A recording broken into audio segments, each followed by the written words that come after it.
Last weekend I found myself in London to visit the Friends Experience, and I had a wonderful time.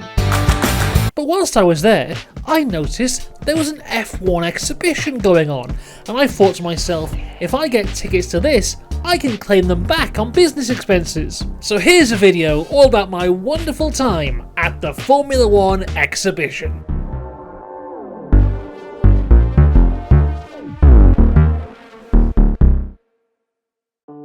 So the F1 exhibition starts with a tribute to 4 of the greatest team bosses in Formula 1 history. Firstly, Enzo Ferrari, with this 1961 Ferrari which propelled Phil Hill to the World Championship. Then Colin Chapman with this 1973 Lotus, which was driven by reigning world champion Emerson Fittipaldi. Next is Sir Frank Williams with this 1981 Williams driven by the reigning champion Alan Jones, Williams' first world champion. And finally Ron Dennis with this 1999 McLaren driven by defending world champion Mika Hakkinen, as he was able to successfully defend his world championship.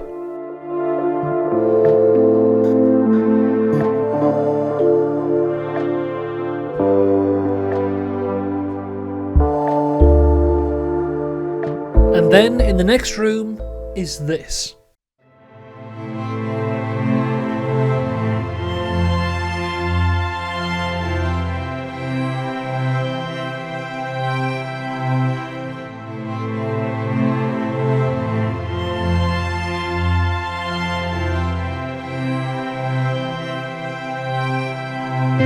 Max Verstappen's 2021 world title winning Red Bull. Now for me, as a huge Max Verstappen fan, this was the number one car in the exhibition out of all of them.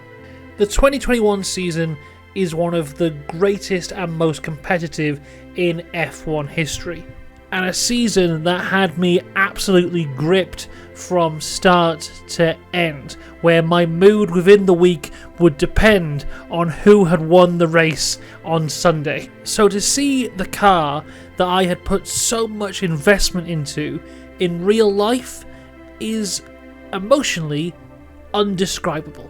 What was also quite striking is coming from the room before with the cars from the 60s, 70s, 80s and 90s into this room with the car from 2021 is just how massive it is. We hear all the time about how big the cars are now, but this car is absolutely huge.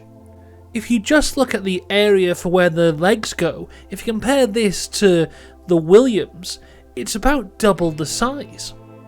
Then you look down the side of the car and you see the floor and how each individual part has been drawn by Adrian Newey to perfectly direct the air. It's incredible.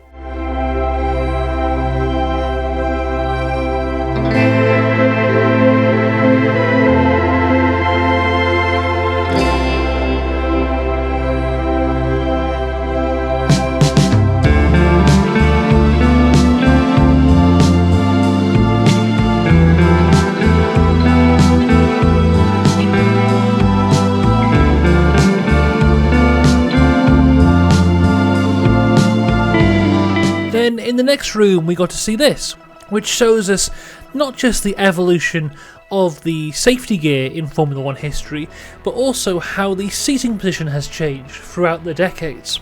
And also in this room were many, many, many helmets of some of F1's biggest names.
And then up next was something truly iconic. Ayrton Senna's 1988 World Championship winning McLaren. The car, which up until last year was the single most dominant car to ever compete in a season of Formula 1, with 15 wins in 16 races, 8 of which came from Senna and 7 from Alain Prost. This car is a strange one for me, as it raced before I was born, but again is truly iconic and has been seen in clips and posters and images over and over and over again, to the point that seeing it was like seeing a fictional character. It was like going to a museum to see Batman. It was almost like it wasn't real, but it was insane.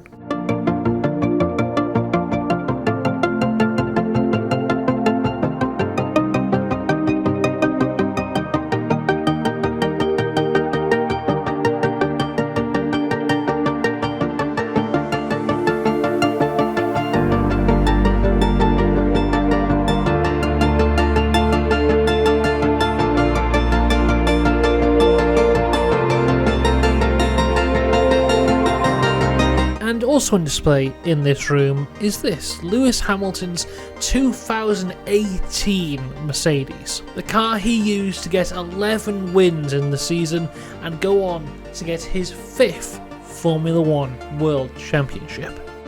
And it does seem that as this exhibition travels the world, the cars change as well. Like in Madrid there was an Alfa Tauri, there was Graham Hill's Lotus, there was a 1988 Ferrari. In Vienna you could see one of Sebastian Vettel's Red Bulls. In Toronto you could see Ayrton Senna's 1987 Lotus and a Haas. And speaking of Haas, it's about time we got onto what I think is the F1 exhibition's main event.